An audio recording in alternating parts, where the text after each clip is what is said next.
صلى الله عليك يا سيدي يا مولاي يا رسول الله.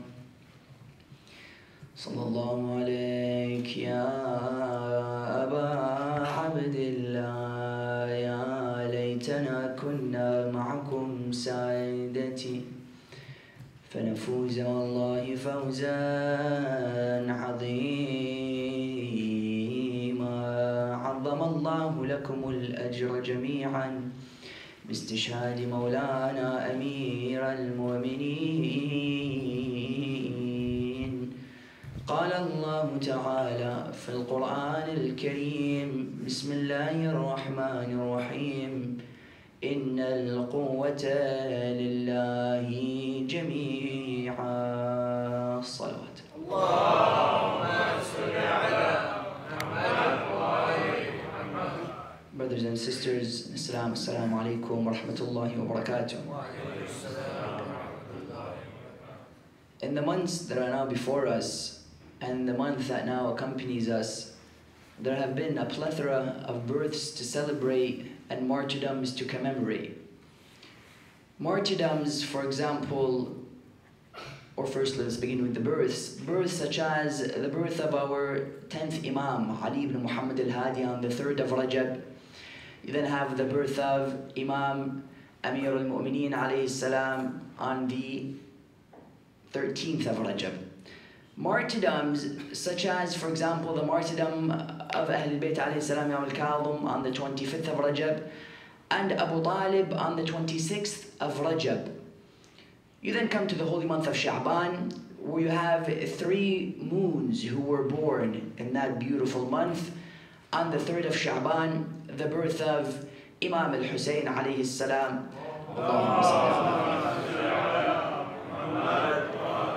On the 4th of Sha'ban, the birth of Imam Zayn al-Abidin, salawatullahi wa salamu alayhi.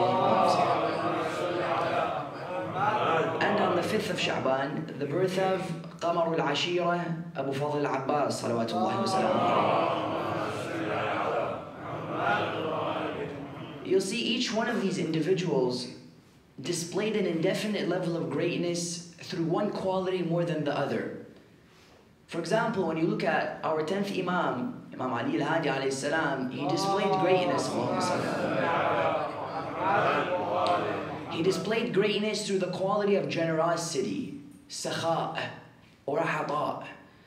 That's why one of the companions of our 10th Imam by the name of Ishaq al-Jallab, he says on the day of Tarwiyah, which is the first day of Hajj, he said, I came and I wanted to give a present to the Imam. As you know, in the time of the Imams, they would give them present sacrifices, such as sheep, for example, or camels, a dhabiha, as referred to in the Arabic language. So he would come to Imam al-Hadi alayhi salam, he would give him a number of butchered sheep as a sign of his respect and love for the Imam. Ishaq al-Jallab, he says that I would observe Imam al-Hadi alayhi salam to see, is he going to start eating? Is he going to pass it around? Ishaq al-Jallab, he says that Imam al-Hadi alayhi salam, he didn't take one bite from the sheep. Rather, he distributed all of it to the community members in his area. The generosity of our 10th Imam. This generosity. Imam may have been hungry, but he gave everything for the people around him. Or then you look at somebody like Imam al-Kadhim alayhi salam, who displayed an indefinite level of greatness through patience and sabr. A lot of times when we tend to speak about the patience of our Imams, especially our 7th Imam, we tend to refer to the years of his imprisonment, how he used to feel tortured and oppressed in the 14 years of his prison, such as the prisons of Sindhi. Whereas in reality, the patience of our 7th Imam began years before his prison. The prison was just the peak of his patience. That's why you'll see one day, Imam al-Kadhim alayhi salam would be approached by his companions, and they would tell me, Abdullah Rasulullah, the governor of Medina is showing a very high level of disrespect for you. He's disrespecting you unbelievably. As you know, the governor of Medina at the time of al-Kadhim was the descendant of the caliph in the time of Imam Amir al-Mu'mineen, the 2nd caliph. They would come to him, they would tell me, Ibn Rasulullah, he's showing such a high level of disrespect. Please let us go and teach him a lesson. Let us go and, give him a taste of his own medicine. He would say, no, be patient. They would then tell him another time, Imam, please, let us go and give him a lesson. He would say, no, be patient. Until they insisted to such an extent, Imam Ali salam would then reply, he would say, what is the address of this man? Where does he live? They would tell him he lives here, this is the street, this is the house. Imam al-Kadhim alayhi salam, he would take his horse and he would begin to gallop towards the house of the governor of Medina. He would reach the house, he would go in the backyard and he would begin to trample on the grass. He would begin to ruin the grass of the governor of Medina. Some people noticed the action of our seventh Imam. They would go to the governor of Medina. They would tell him, oh governor, Imam al-Kadhim has just trampled all over your yard and he just destroyed it basically. Your beautiful yard is destroyed, it's gone. They say the governor of Medina, he would go to the house, he would see Imam al-Kadhim, he would begin to curse at him. He would tell him, oh son of a slave, oh one who is the destitute of our community, what are you doing? Imam al-Kadhim would continue to gallop freely. He would begin to trample on the grass of the man. Until he finished, he came down, he went to the governor.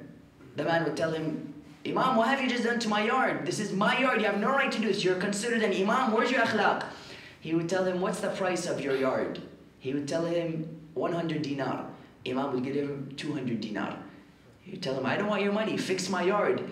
He would tell him, oh man, you think that your yard has been trampled, but from the blessings of the hooves of the horses of Kadhim, your yard has just become better.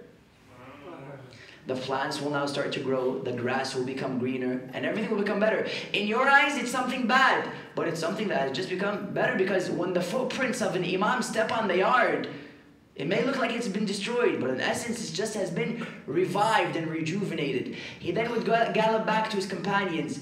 They would ask him, what happened in the yard? He would reply by saying, I galloped upon it and I gave him the money and he began to thank me, telling me, you are the best, O Imam al-Kadhim. He would reply to them. He would say, what was better, what you wanted to do to go and kill him or what I did? By trampling on his yard and giving him money and making him happy. Through my akhlaq, I killed the anger. You know, they say kill anger with kindness, right? They would reply by saying, no, yeah, Imam, what you have done is much better. The first Imam al-Kadhim, he kept patience and he was able to bring people from the side of his enemies to the side of his friendship. Imam al-Kadhim. You then look at somebody, for example, like Imam al-Jawad alayhi salam. Allahumma salli ala Muhammad. Imam al-Jawad displayed an indefinite level of greatness through the quality of wisdom more than anything else. As you know, our blessed Imam al-Jawad, he was one of the youngest of the Imams in the time of his imamate. They'll say one day our Imam was playing in the streets of Baghdad while Ma'mun al-Abbasi would pass by with his caravan. As you know, Ma'mun al-Abbasi and the caliphs of the time, they would take caravans to hunting trips and they would have hawks. The hawks would catch the fish, they would then bring the fish back to Imam or to the caliph of the time, whoever it may be. So while they're there, he's passing by, going on his hunting trip, he sees Imam al-Jawad playing with a number of children. He would tell him, everybody would run away except for Imam al-Jawad alayhi salam. He would come down from his caravan, he would tell him, oh little child, why didn't you run away from when everybody else did? Imam al-Jawad was 12 years old. He would look at Harun or Ma'mun al-Abbasi and he would tell him for two reasons. Number one, you are a good caliph. And number two, I haven't done anything wrong. And I know good caliphs don't do anything wrong to people who haven't done anything wrong. Ma'mun is looking at this kid. He's like, how old are you? He would tell him 12 years old. He would tell him, no worries. He would go back in his caravan. He would go on his trip. On the trip of Ma'mun, his hawk would catch a fish. It would bring the fish back to the hand of Ma'mun al-Abbasi. Ma'mun would be coming back from his trip. He sees the same kids playing. All of them run away except for Imam al-Jawad alayhi salam. He would tell him, little boy, you think you're smart? Tell me what's in my fist. Ma'mun would take the fish, he would put it behind his back. He would tell him, Imam al-Jawad would begin to reply. He would say, Allah has created tiny fish in the sea. And he has allowed the hawks of certain caliphs to go and capture this fish. These caliphs then put the fish in their fist. They come back to a man by the name of Jawad and they ask him, tell me, what's in my fist? Ma'mun al-Abbas would look at this kid. He thought he was amazed from the answers he gave him before. He was even more amazed right now. He would tell him, who's your father? He would tell him, my father is Ali ibn Musa al-Rada, salawatullahi wa sallam. He would say, now that makes sense. Ma'mun al-Abbasi would take Imam al-Jawad and he would give him a palace right next to his. The wisdom of Imam al-Jawad alayhi salam. Or you then look at, for example, the perseverance of Abu Talib. Abu Talib, who's seen as the father of Amir al-Mu'mineen, the uncle of the Holy Prophet of Islam. Abu Talib, as you know, was designated with the responsibility of protecting the Holy Prophet of Islam, to the extent that he would one day enter the house and he would see the Holy Prophet of Islam sitting down. He would come to him. He would tell him, Ya Rasulullah, Quraysh just told me to send you a message. He would tell him, what's the message?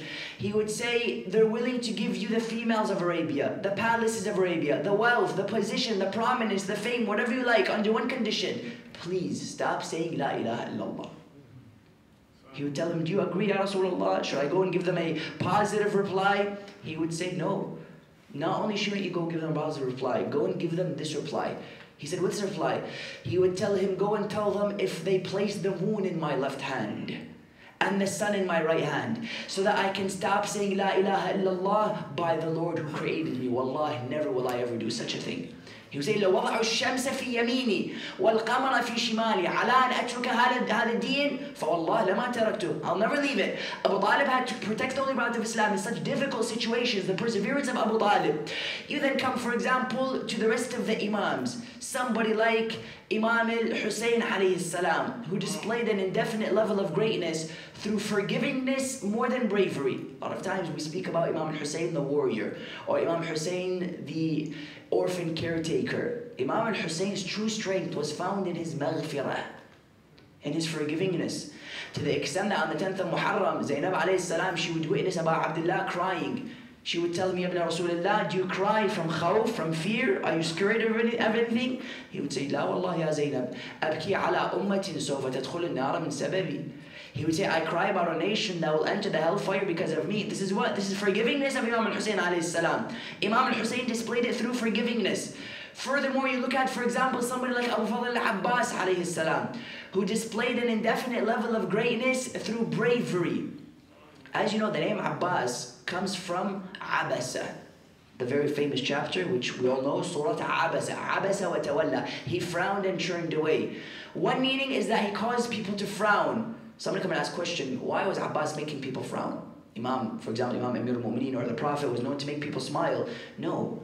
The poet comes and says, عَبَسَتْ وُجُوهَ الْقَوْمِ خَوْفَ الْمَوْتِ وَالْعَبَّاسُ فِيهِمْ ضَاحِكٌ مُتَبَسِّمُ. He would say Abbas was filled with laughter, while the opponents were filled with agony. They were filled with scaredness. Why? With fear. Because they would see Abu Fadl al-Abbas smiling. They would see him confident. They say Abu Fadl al-Abbas alayhi salam, one meaning is that he caused people to frown.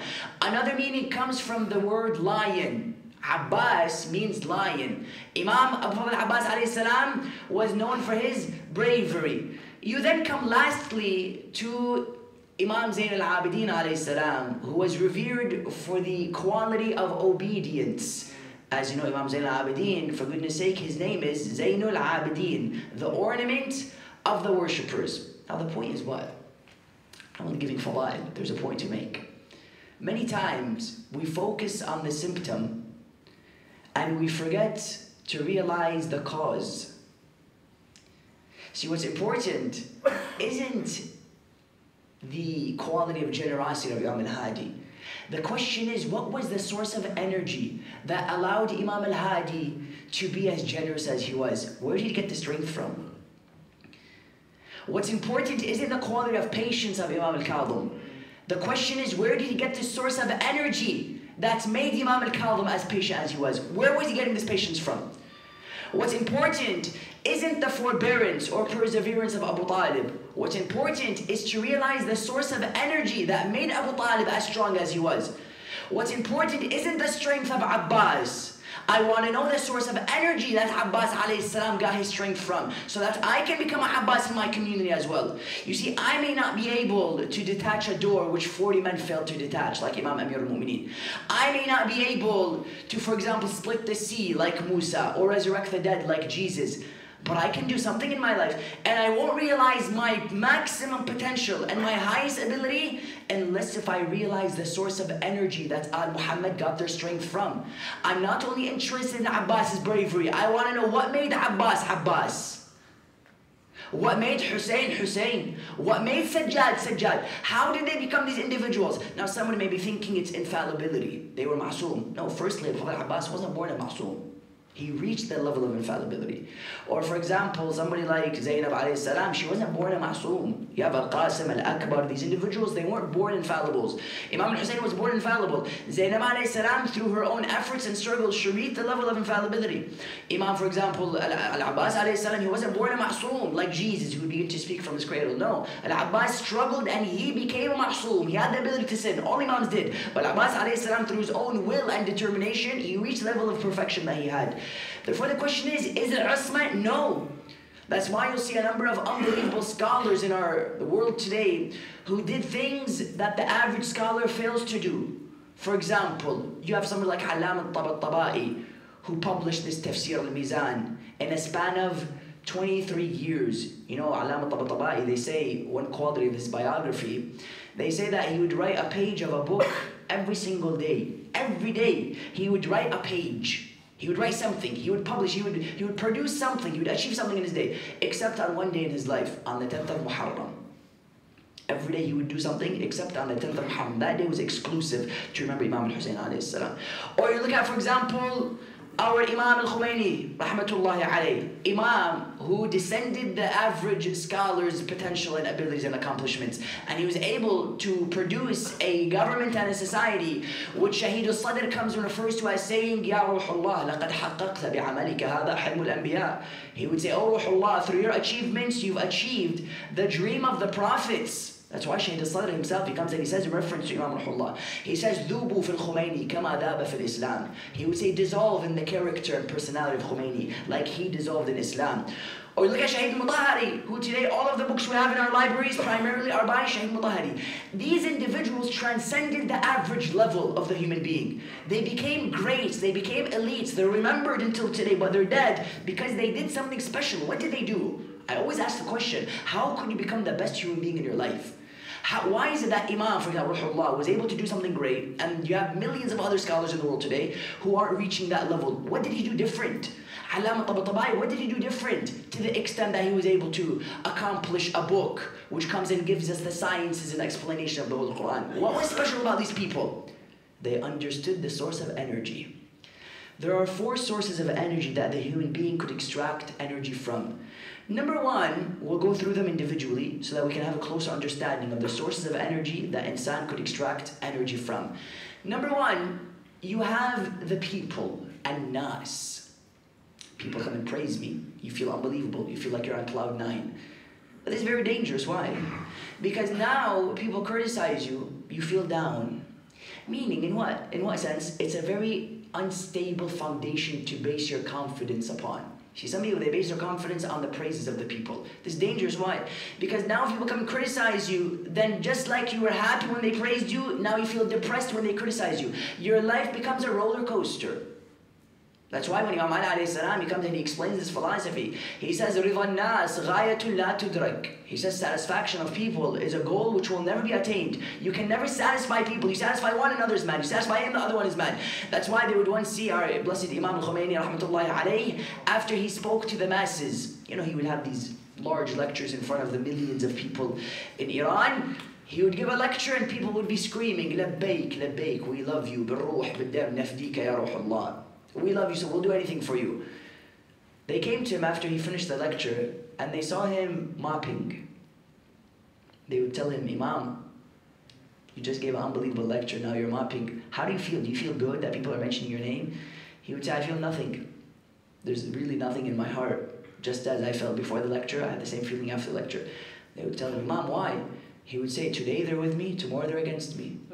يوم لك يوم عليك. One day for you, one day against you. There's nothing special. Imam, what is he saying? He's saying, I don't depend my energy from the people. Because people come and they praise you, the next day they're against you. Imam Ali alayhi salam, he had people with him. A few years later, they're his enemies. We were the same one next to him saying, we love you. بخل بخل لك يا علي. You're the same one breaking the ribs of his wife. How does that work? Imam comes and says, يوم لك يوم عليك. Therefore, depending on the people is something which can't be depended upon. It's an unstable foundation. Number 1, the people. Number 2, you have shaitan. Our good friend, shaitan. Shaitan, you can extract energy from him. Today you have Satanism, Luciferianism, theistic Satanism, casual Satanism, symbolic Satanism. You have a number of kinds of satanistic theologies that exist in the world today. In the 1990s, you had nearly 500,000 people who adhered to the satanistic way of life. They worship shaitan. You'll have Ozzy Osbourne today, a very famous singer who's known to be a satanistic human being. Illuminati and all of these kinds of different terms they come forward with. You look at Ozzy Osbourne, what do you do? He's one day sitting on a stage, he's giving a song, he bites the head of a bat. He bites the head of the bat to amuse the people. Notice insan, he'll do anything to amuse. You'll see people, he'll strip naked if he has to, just to make people laugh. This is living, he depends on the people.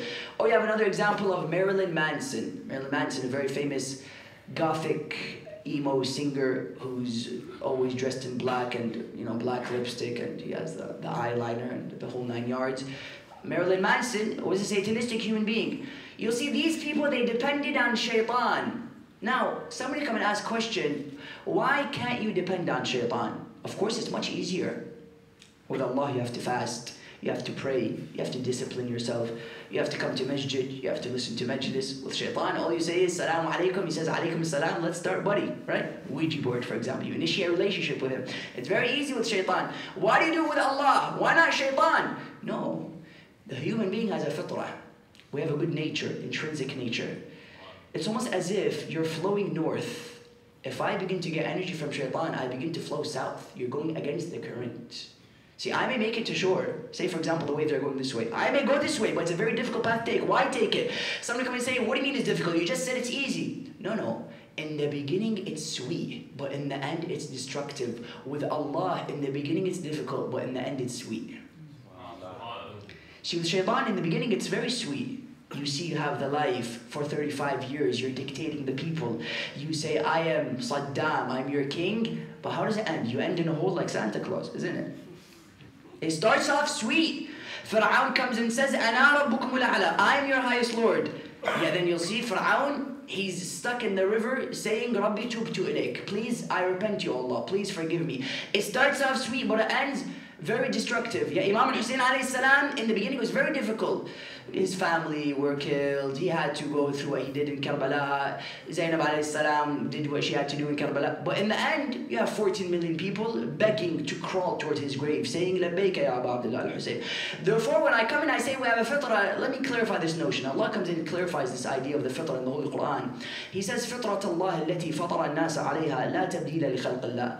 Allah says, I've given man a fitrah, a good nature. We're naturally good people. Hitler was born good. Saddam was born good. Even Yazid ibn Muawiyah was born as a good human being. Yet, what corrupts his fitrah? The society. That's why if you put a human being in a Christian home, he will adhere to the Christian beliefs. You put him in a Jewish home, he'll adhere to Jewish beliefs. The Prophet of Islam, he comes and explains it very clearly. He says, كل مولود يولد على فطرته فأهله يهودانه أو يمجسانه أو ينصرانه. He says everybody is born on a good fitrah. Yet, if he's born in a Christian home, he becomes Christian. If he's born in a Jewish home, he becomes a Jewish.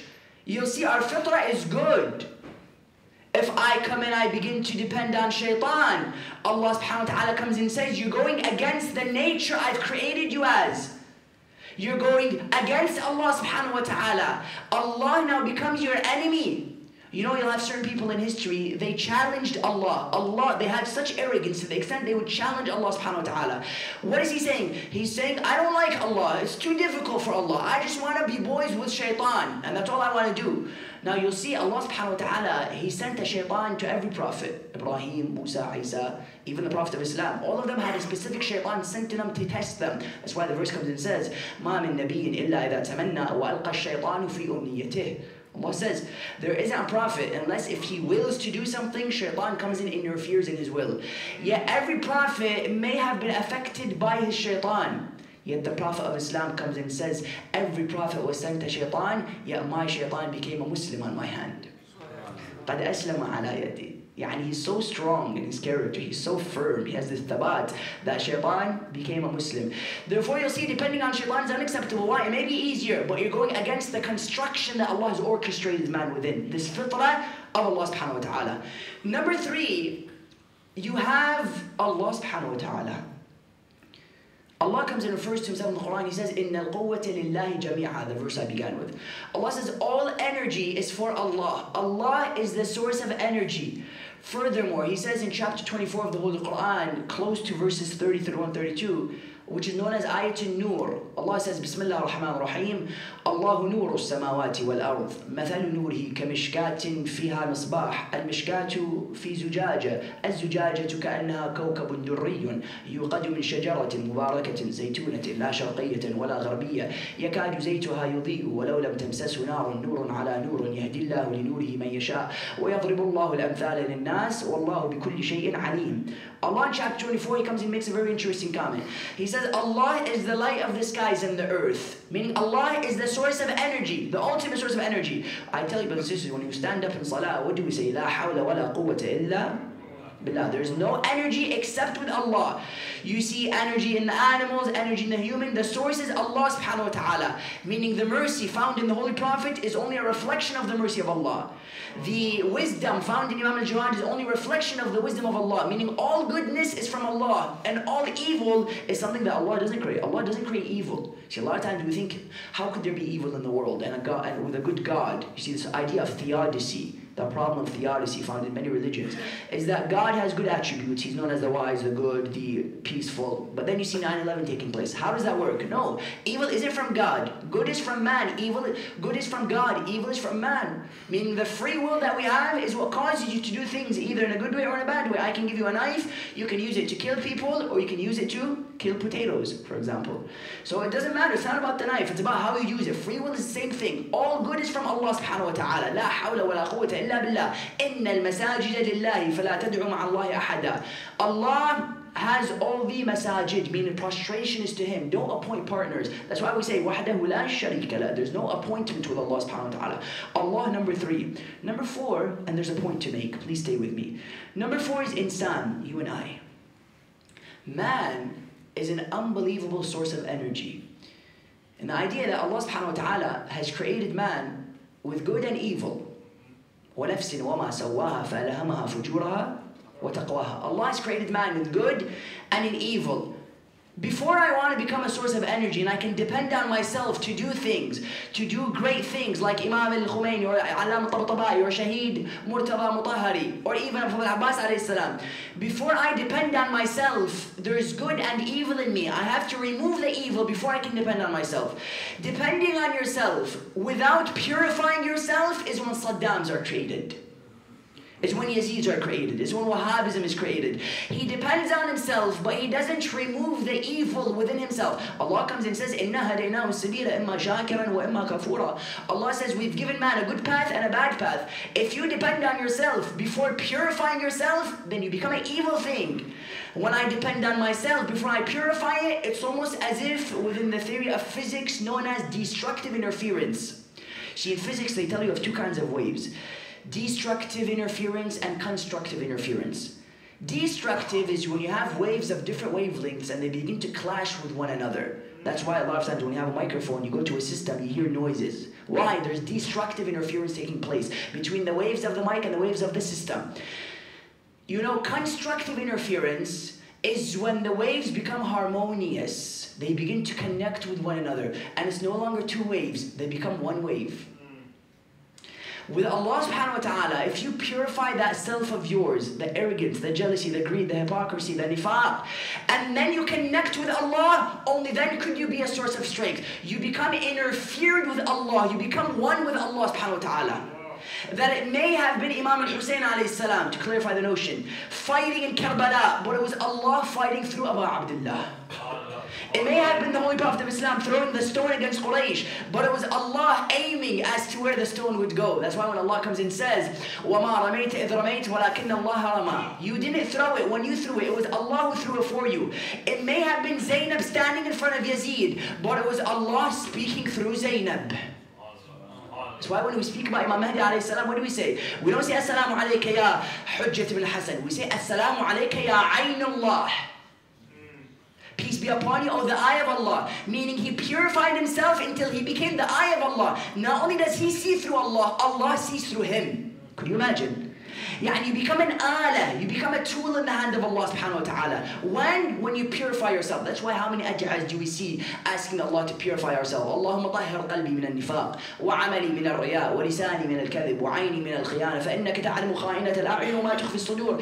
We say, oh Allah, purify my heart from hypocrisy, my actions from self-conceit, my eye from seeing, because you know what's within the heart.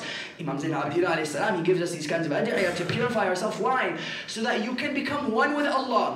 Firstly, you have to purify it. I mentioned there are 4 sources. The first 2 you have to kill. People and shaitan, I can't depend on them. The second 2, you combine them. You combine your strength with Allah subhanahu wa ta'ala. Someone come and say, could you please clarify this notion? Imam Ali alayhi salam, after the battle of Khaybar, they came to congratulate him after he just detached the door of Khaybar, a door which 40 Jewish men ceased to detach. They would come to the Imam, they would enter the house, Ammar bin Yasir, and the companions of Amir al-Mu'min. They would see the Imam sitting down, struggling to break a hard piece of bread. They look at him, they tell him, Ya Imam, are you the same guy who just detached the door of Khaybar? You just detached the door of Khaybar, and now you're struggling to break a hard piece of bread. Please notice how when you combine your strength with Allah, you become one with Allah. Allah does things through you. You become a tool, like Shahid al-Sadr refers to, alatul biyadillah. You become a tool in the hand of Allah. They would come to him, they would tell him, Imam, the bread isn't breaking, but you broke a door. How does that work? He would say, Ya hada qala'tu baba khaybar laysa biquwwatin jasadiyya, bal biquwwatin ruhaniyya. He would say, I detached the door of Khaybar not through physical strength, through spiritual strength. He would say, Takbir!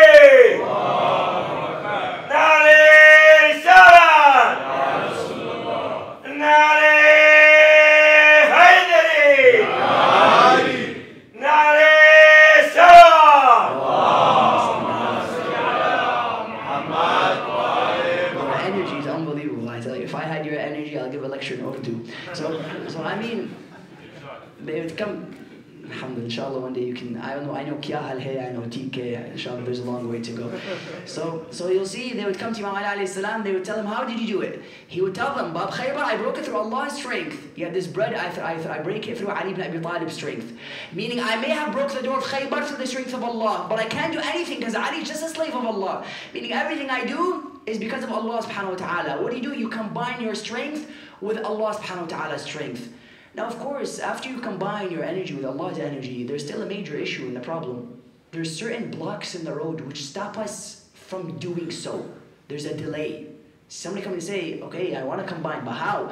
No, there's a number of gaps in the road which stop you from doing certain things. A delay.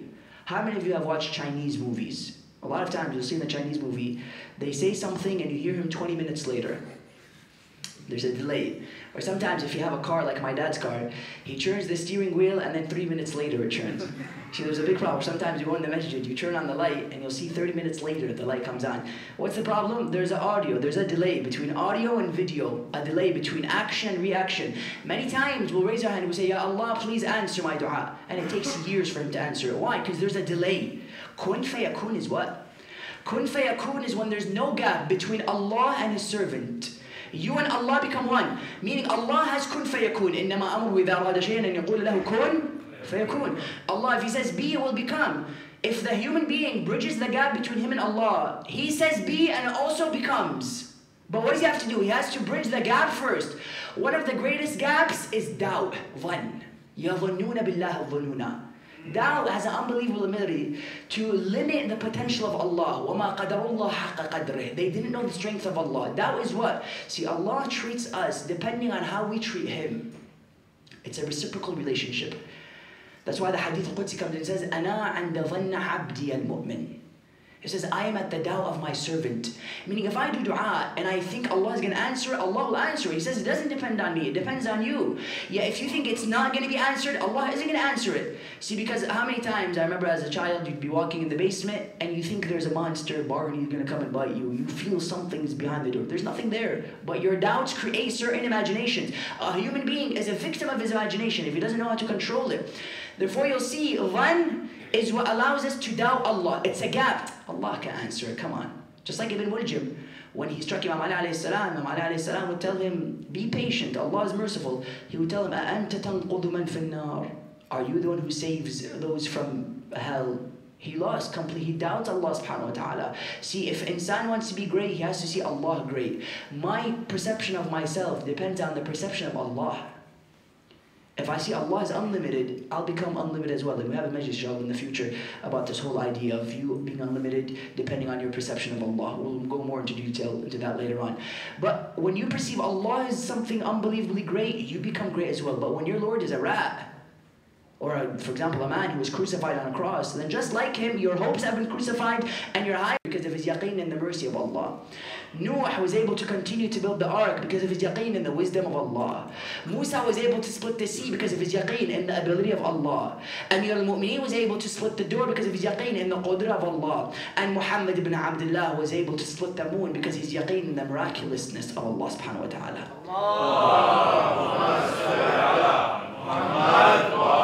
And yaqeen is what allows you to do great things.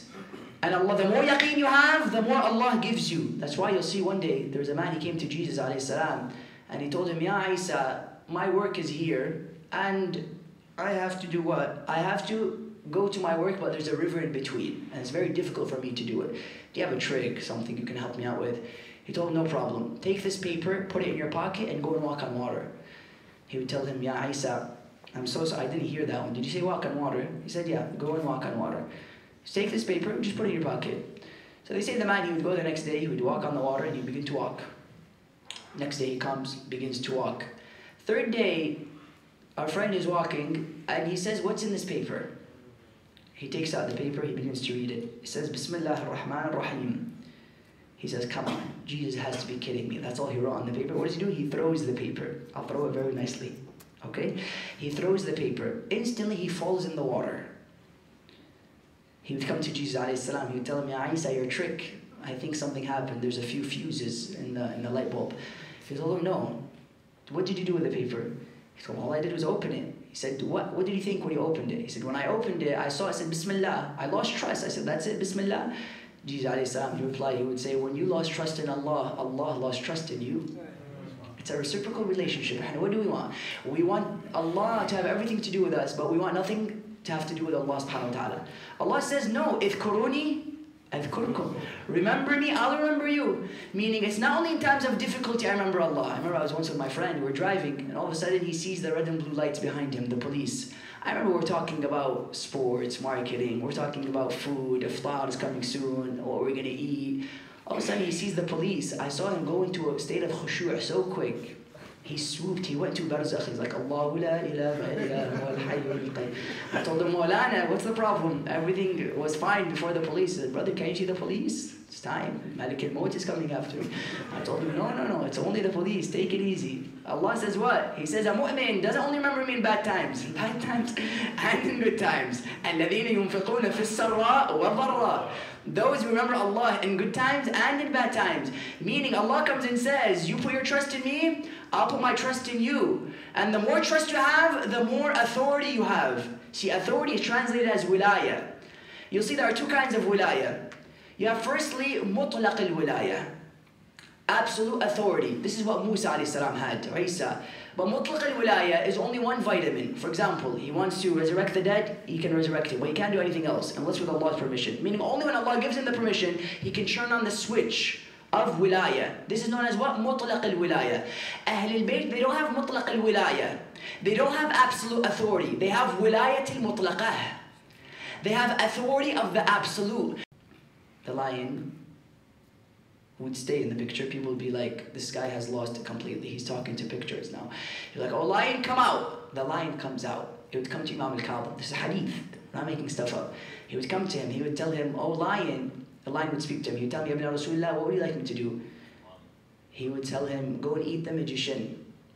He'd go and eat the magician. He'd then come back to Imam. He would tell Ibn Rasulullah, do you want me to eat Harun as well? He would tell him no. Instantly, Harun al-Rashid would come to the Imam. He would tell him, oh Imam, please, could you please spit back my magician? I need him. He would tell no problem. The magician would come out, because the Imam was a man of rahmah, and then he would tell him, the line would come, he would tell me, Rasulullah, do you want me to do anything else? He would say, no, go back into the wall. He would go back into the wall. Whenever they want kun fayakun, it happens. It's not only with the sea or resurrecting the dead. Whenever he wants, he has what? He has authority of the absolute. Absolute is just a product in his hand. That's why when the hadith comes and says, Abdi atu'ni takun mathali, taqul shay, kun fayakun. My servant, be like me. Worship me, you will be like me. You say to the thing, be, and it will be. Meaning, Allah subhanahu wa ta'ala comes and says, I come and I give you wilayah depending on how much trust you have in me. And that's why you'll see that this whole understanding of wilayah could be summarized in 3 R's. This idea of bridging the gap and combining your energy with Allah subhanahu wa ta'ala's energy. 3 R's. Number 1, recognition. Number 2, receive. And number 3, reflect. Number 3, recognition. من عرف نفسه فقد عرف ربه. You first have to know yourself and know Allah. Recognition. أول الدين معرفته. The first phase of religion, as Imam Amir al-Mu'minin mentions in the first sermon of Al-Najjar al-Balagha, is to know. أول الدين معرفته. You have to know Allah. What is Allah? Tawheed, sifat, attributes. I have an understanding of Allah subhanahu wa ta'ala. I know the rahmah, the blessings Allah has given me. Number 1, recognition. Just as Ibrahim was walking and he's looking for Allah on the planets. What is he doing? He's recognizing Allah. He's still in the phase of recognition. After I know Allah, and I thank Him for the blessings He has given me, and I recognize His greatness, Allah begins to give me things. I begin to receive. Allah now gives me blessings, because now I'm buddies with Him. He begins to give me things. That's why the hadith comes and says, إِنَّ لِلَّهِ نَفَحَاتٌ فَتَعَرَّضُوا لَهَا. To Allah there are rays. Open up your chest to the rays of Allah. I know Allah. Allah begins to give me things. That's why when we speak about the Prophet in Surah in the Holy Quran, we say, أَلَمْ نَشْرَحْ لَكَ صَدْرَكَ. Have we not opened up your chest? To what? To female? To love of this world? To money? To food? No. Open up your chest to me. Alam nashrah laka sadrak. Number 2, I begin to receive. After I receive, I can't keep it in. I begin to reflect. I begin to give to the people what Allah has given to me. That's why the ayah comes and says, فَأَمَّا بِنِعْمَةِ رَبِّكَ فَحَدِّثْ. With the blessings of your Allah, go and proclaim. It's in here. I begin to give it to the people. That's why you'll see Ahlul Bayt were nothing except reflections of Allah. They come and they say, نَحْنُ أَسْمَاءُ اللَّهِ. We are the names of Allah. نَحْنُ الْأَدِلَّةِ عَلَى اللَّهِ. We are the ones who lead you to Allah. They come and they say, we recite Ameen Allah right now. We say, Assalamu alayka ya babullah allati la yu'ta ilayhi illa min. We say, peace be upon you, oh the door of Allah. When I come and I say, Ahlul Bayt are the names of Allah, what does that mean? Nahnu asma'ullah. I am the name of Allah. What does that mean? That means Allah is rahmah. If you want to know the rahmah of Allah, look at Muhammad. Allah is as-sabur. If I want to know the patience of Allah, I look at Hassan. Allah is the brave and the ultimate, the absolute. If I want to see the bravery of Allah, I look at Abu Abdullah al-Husayn. That's why me, when I see Imam Zayn al-Abidin, I don't see Imam Zayn al-Abidin, I see obedience. When I see al-Baqir, I don't see Baqir, I see knowledge. When I see Sadiq, I don't see Sadiq, I see science. When I see Kadhim, I don't see Kadhim, I see patience. When I see Rida, I don't see Rida, I see satisfaction. When I see Jawad, I don't see Jawad, I see generosity. When I see Hadi, I don't see Hadi, I see guidance. When I see Askari, I don't see Askari, I see hope. And when I see Mahdi, I don't see Mahdi. I see the manifestation of the justice on the earth of Allah subhanahu wa ta'ala.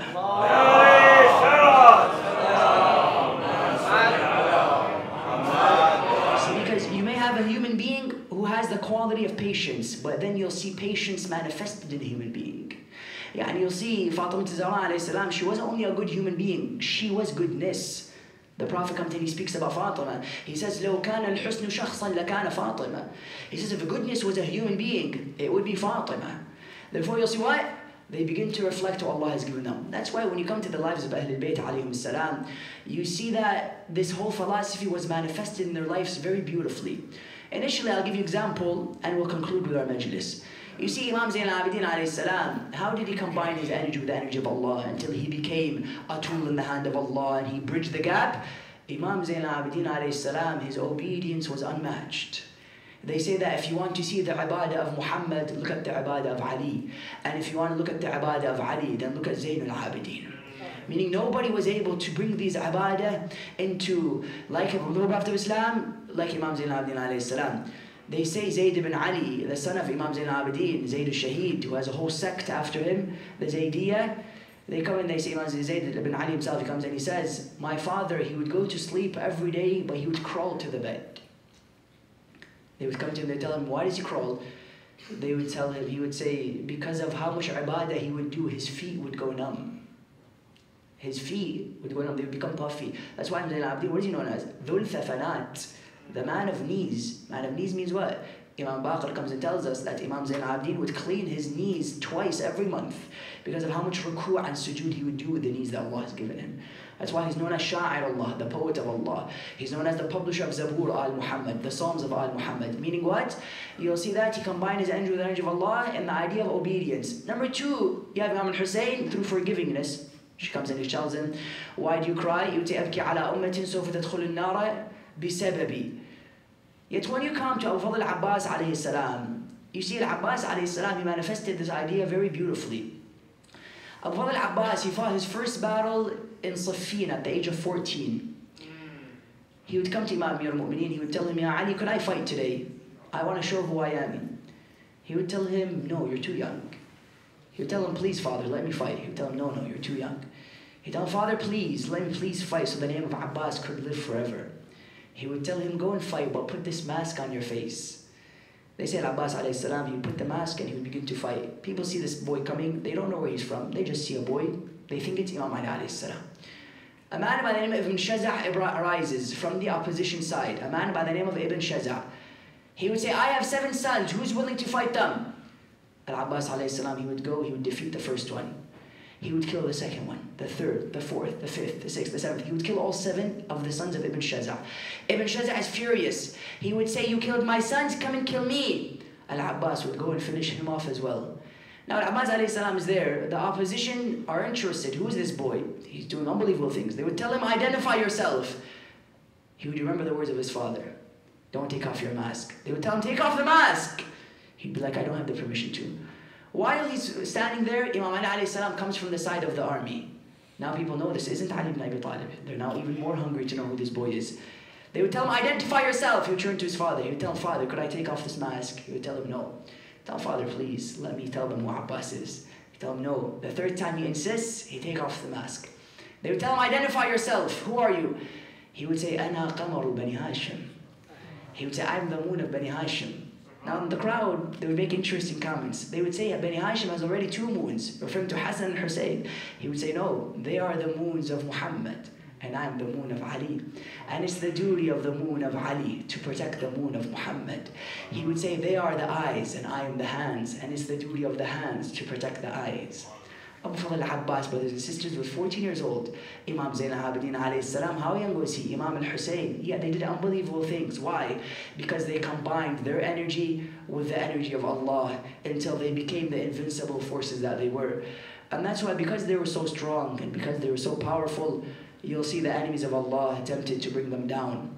On a night like this, which is the last night we have with Imam Amir al-Mu'mineen, let us recall some of the incidents that happened to our first Imam, and quickly mourn with Zainab alayhi salam and our blessed Imams, and remembering the tragedies of Imam Amir al-Mu'mineen alayhi salam. They say that Imam Ali alayhi salam, while he's laying on the bed, Zainab alayhi salam would come to him. She would tell him, Ya Abba, is it true what Ayman said about Karbala? She came and she explained to me what would happen on the 10th of Muharram. He would say, yes, it's very true. You will be taken as a captive. Imam al-Hussein, his head will be severed. Abu Fadl, his hands will be cut. It's going to be a very terrible day. La yawm ka yawmika ya Aba Abdullah al-Hussein. They say that Imam Amir al-Mu'mineen alayhi salam, he would come to Kulthum and he would be crying. Kulthum would ask him, why do you cry? He would say, I see Rasulullah coming from the skies with thousands of angels with him. She would say, what do they want? He would say, they're coming to take my soul. It's time for Ali ibn Abi Talib to leave this world. They say Imam Amir al-Mu'mineen, in his last moments, his forehead would begin to sweat. He would wipe the forehead from his sweat. And they say that Zainab would tell him, Father, araka tamsahu bijabinik. She would tell him, Father, I see you wiping the sweat from your forehead. Why do you do so? He would say, Rasulullah told me, when the person dies, he begins to sweat from his forehead. And I feel as if I'm leaving this world very soon. he would tell them, farewell me, ahad ahdak ya Ali. It's time for Ali to leave this world. Imam Amir al-Mu'mineen would close his eyes, he would extend his legs, the sound in the sky would come and say, قتل أمير المؤمنين قتل علي ibn Abi Talib. They say that they would take the body of Imam Amir al-Mu'mineen, they begin to carry him. Al-Hassan would take the left and Al-Hussein would take the right. Zainab would come and take the middle. They would tell her, no, no Zainab, don't take the middle. The angels are carrying the grave of Imam Amir al-Mu'mineen. They say they'll go and they'll bury Imam Ali alayhi salam. They say when they buried Imam Ali, there was a man who was crying very heavily on the side, an old man, a beggar. They would tell him, oh man, why do you cry? He would say, because every day a man would come and give me food. He would quench my thirst. He would give me clothes. They would tell him, what's the name of the man? They would say, I don't know. He would say, I don't know. Whenever I would ask him, he would say, I don't want to tell you my name. I'm doing it for the sake of Allah and the hereafter. He would say, do you know who this man is? Imam al-Hassan would begin to cry. He would tell him, oh man, if I said anything that offended you, please forgive me. He would say, no, Allah, but the man you're talking about is my father, Ali ibn Abi Talib, Amir al-Mu'mineen. He would say, who are you? They would say, we are his sons. They say that the man, he would go on the grave of Imam Ali alayhi salam, he would begin to wipe his cheeks on the grave of Imam Amir al-Mu'mineen until he would go quiet and the man would die. He would become a shaheed on the grave of Imam Amir al-Mu'mineen. As-salamu alayka ya Amir al-Mu'mineen. السلام عليك يا سيد الوصيين. السلام عليك يا حبيب رسول رب العالمين. يا حسين يا حسين.